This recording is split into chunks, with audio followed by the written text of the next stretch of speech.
but it also is like, it's a new beginning. You've got this clean slate. Yeah. Like last year, that's the old me, my old failures. The new me is all over it. The new me can do it. And so what we realize though, is that it's not just at New Year's when you have that sense. That might be a particularly big example, but there are lots of other moments in our lives when we also feel like we have a clean slate and a new beginning. Who are the world's most interesting people? And what fascinating, groundbreaking, incredible things can they teach us? In this new series, I leave our Science of People lab to interview my favorite authors, experts, and celebrities for them to share their best people hacks, social skills, and stories. And let me tell you, they have some juicy tips. This is a new series I'm calling The World's Most Interesting People. Hello, YouTube friends. Okay, so today I'm so excited because we're going to be talking to an author all about how to change. And you know that I need to, you need to, we all need to.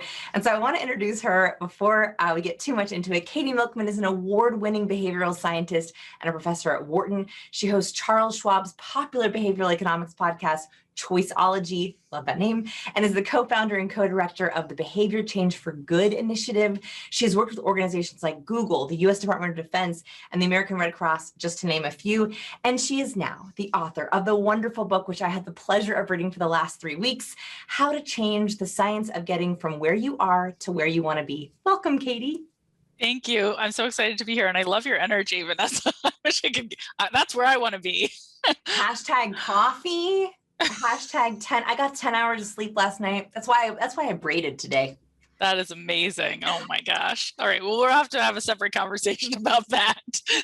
Whenever you see a braid in my hair, it means I got a lot of sleep. Just for all my YouTube people, it means I have extra energy. Well, today what I really want to talk about is, I'm going to start with a question that I'm hoping people are thinking, which is, we're talking about change and how to change. The very first thing is, how do you know if you need to change? How do you know that like something isn't working for you and it's time to shake some things up? That's such a good question. It's such a good question because I think the answer really depends on the person. Mm-hmm. But some people come to me and say, like, you know, I want to create change because my organization isn't performing as well as I want it to be. Some individuals come to me and say, like, I'm not happy with where I am with my body and I want to change that. Mm-hmm. Some people come to me and say, like, I'm not feeling inspired and I need to like develop a new interest. So there's all different reasons, but there's something that isn't meeting your own standard and you want to figure out how to get there, how to get better. Okay, so I love that. So there's 3 things that I pulled out from there. 1, if you feel like you're on some kind of a plateau, career plateau, weight plateau, something's not moving or changing, I think stuckness is a reason to change. You also mentioned you're not meeting your expectations. If you feel like you are being underestimated or you are underperforming to your potential, I think that's another reason to change. And the last one that you mentioned very first, which is something's not working, right? Like, so you're not happy with your weight or you're not happy with the way things are. So those are the 3 things that if you're watching this and there's a little checklist, if you hit any of those 3 things, you must keep listening. Okay, so you've hit one of those 3 things in the checklist. You know, I think I got to change something. I'm so excited for your answer to this question. You talk about choice and change. What is the most common change request or change issue that you hear? Like on your podcast, in your work with students, is there like 1 or 2 or 3 that come up all the time that maybe people listening will feel like, that's me? Yeah, actually, a really, really common one that I hear a lot has to do with productivity. So a lot of people feel like there are distractions or issues that are keeping them from being optimally productive at work. And it might be, you know, I'm a little biased in the things that come my way because I'm at Wharton, I'm a professor in a business school. And so productivity is like a deep interest for a lot of the people I talk to. Yeah. But there's a lot of folks who feel like, you know, I'm distracted too often. I'm not getting as far as I want to with my work and want to figure out solutions to that. I'd say that's the most common one I hear. I don't know if you know this, but the most common New Year's resolution has to do with. Wait, let me guess. Wait, let me guess. Okay. The most common New Year's resolution? Can you give me multiple choice? Do you think it's productivity related? Do you think it is health related, or do you think it's travel related? Oh, health related, lose weight. You got it. Woo. Okay. That's actually what I thought you were going to say when I asked this question. I was like, I'm sure she's going to say it's health related. So it's actually fascinating to me that it's productivity, that it's actually getting more things done, squeezing more out of the day. That surprises me. But New Year's is different. Why? Why is it different? Well, New Year's is probably different because people are figuring out what's best for them. And I am maybe not the first person you call when you want to, go on a diet. I would guess that I get all those productivity calls because people think of me when they think of work. Okay. So actually so one of my favorite, most practical takeaways from the book I want to talk about here, and this is just one, by the way, everyone. So this is just one of the takeaways that completely blew my mind. And I was like, we all need to know this. So you introduce an effect called the fresh start effect, which you've actually done personal research on.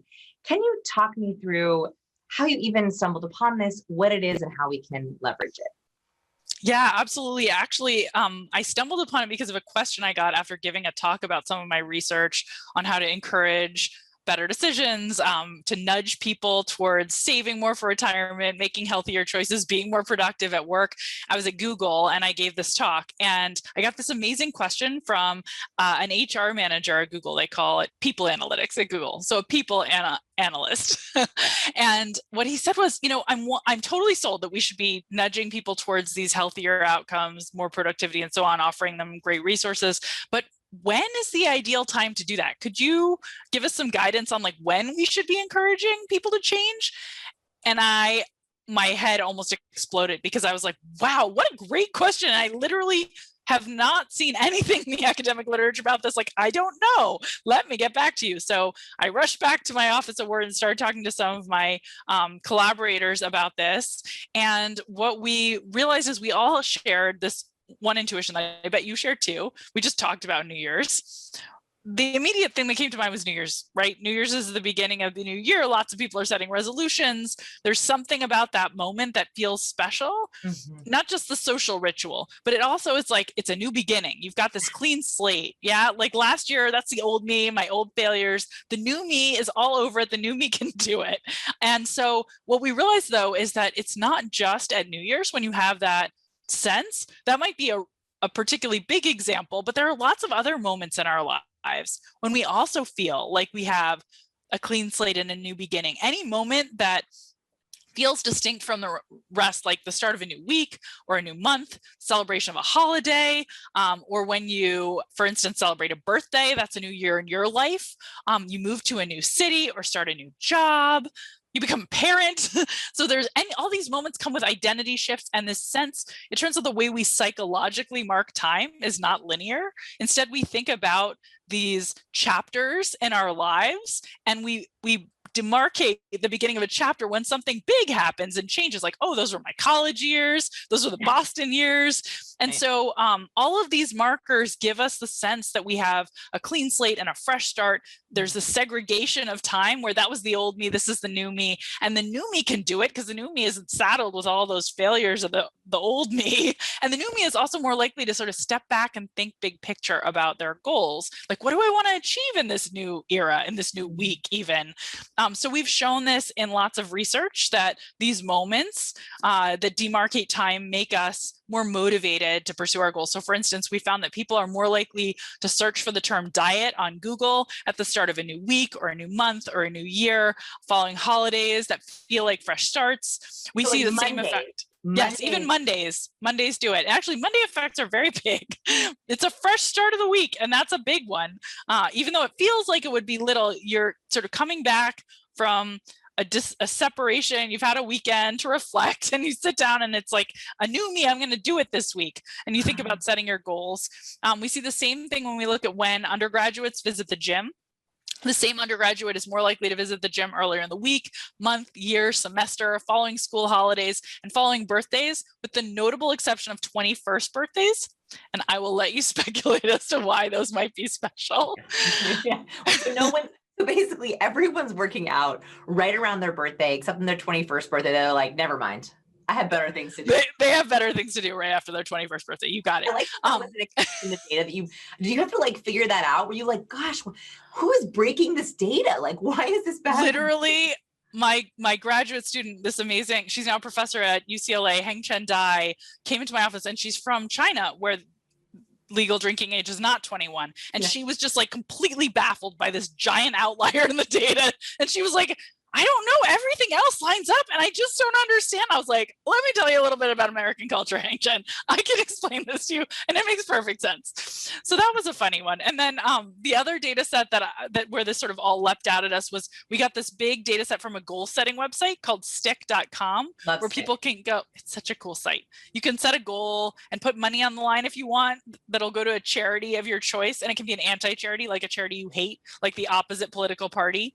And then you choose a referee who will hold you accountable and report to the website if you achieve your goal. And if you achieve it, you get to keep the money. If not, it goes off.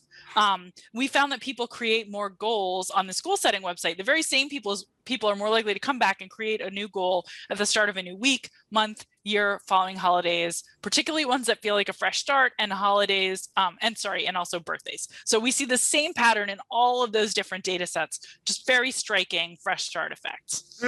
So I think that what's really fascinating about this, I found this immediately helpful. And what I thought was, there's a phrase that I use around fresh starts that I also hear my students use. So we've noticed at our company that we have a much bigger launch right around New Year's, because everyone's ready to invest in themselves. They're ready to learn something new. So we always notice we sell more books and more courses around New Year's, always. And I've noticed that people say this phrase, the new me is gonna, the old me did. And it's almost as if on these fresh starts, you have this benefit, this window of time where you get to like re-self-identify. Like you get to create, if you want, and if you're brave enough, and if you're willing, you can change into this new you. Is there any science behind that kind of identity shift? Or is that just a trick we play on ourselves? It is a trick we play on ourselves, but there's science to prove that it's a trick we consistently play on ourselves, and that labels do matter. So when somebody changes the label that they use to describe themselves, it comes with a change in behavior. So those identity shifts do matter. They change our behavior. And if you feel like the new you, you're going to be more motivated and more likely to pursue whatever goal the new you should be pursuing. Now, of course, the tricky part is keeping that momentum moving forward. And that's why the book doesn't have just one chapter in it. But fresh starts are a really powerful way to get going and get that initial, push you need towards your goal. Okay, so I want this video to be the spark. So for those of you who are watching, the very first part of change, I think, is this spark, is this fresh start effect, is getting a little momentum. So if you are watching this video and you checked off one of those 3 boxes of like, I'm burnt out, there's something not working, I'm underachieving, I want you to think about the thing you want to change, and I want you to make some sort of a commitment and a start date. Now, using the science that we just talked about, I highly recommend you pick a fresh start. So walk us through, would someone be best to say, okay, like starting Monday or starting the first of the month, or like, any of those, pick one, pick the one that sounds good? Any of those should be great. We even found things like if you label March 20th as the first day of spring, all of a sudden it's a more attractive date. So you might be able to look at your calendar and see a date and realize it has a label that's meaningful for you. Like, oh, this is my anniversary of 3 years at my company, and that's a meaningful date for me. Or look, this is the first day of summer, and that's meaningful. Or it's the beginning of summer break for my child, and so that's meaningful. Whatever label sticks and jumps out at you as a meaningful moment that feels like it's going to segregate time for you and begin a new era could be a really opportune moment to start something. And it can be Monday. Okay. I want you to open up your calendar, and I want you to create not only a fresh start for this, I want you to look for your calendar, and I want you to schedule in fresh starts coming up. So not only pick one for this one, so that could be maybe Monday, right? Like next Monday, it could be a first of the month, but I also want you to look ahead, and I want you to set a calendar alert for every first of the month for the rest of the year. I want you to set a fresh start effect or a reminder on your birthday. I want you to set a fresh start effect on New Year's. So right now, I want you to do at least 5 fresh starts that you are going to set yourself up so that in 3 months from now, when you've ordered How to Change, but you haven't read it yet, that ping comes up and you're Nobody's like, gonna put it off. no, yeah, everyone's going to read it now. So you're going to get through like the first 5 chapters, and then that alert that's coming up in a month is going to remind you to just keep going with it. Okay. The reason for this is I'm trying to set yourself up for success. I want you to keep the momentum going, and how to change gives you a framework for how to do that. But you also have to set up some reminders for yourself to just keep that juice flowing. I have one more big question for you, Katy, which I'm hoping that you can say something amazing and inspiring and motivational. Are you ready? Okay. I know it's going to be A lot of pressure.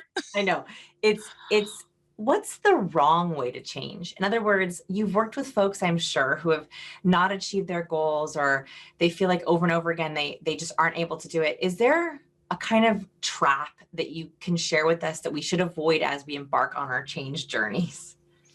Yes, I will. It's not, I don't know if it's exactly one trap, but I would say the trap is sort of reaching for something shiny and bright that sounds like the hot new item du jour for goal achievement, like set big audacious goals or like visualize success. And those kinds of ideas can be very alluring.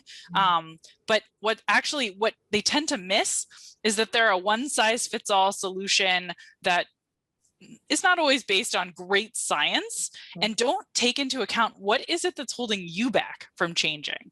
What's your obstacle? And one of the things that my research has shown, and that my career studying behavior change has taught me, is the answer depends. It depends not only on the person, but on the change you're trying to make. If you're trying to be more regular in taking your medication, it might be about forgetting, and you might need to overcome that barrier. If you're trying to get yourself to the gym more regularly, it might be that you find workouts really unpleasant and you need to overcome that barrier. And there's different solutions depending on what is holding you back, and you need to tailor your strategy, just like a doctor would tailor your medication if you have a headache to what's underlying that headache.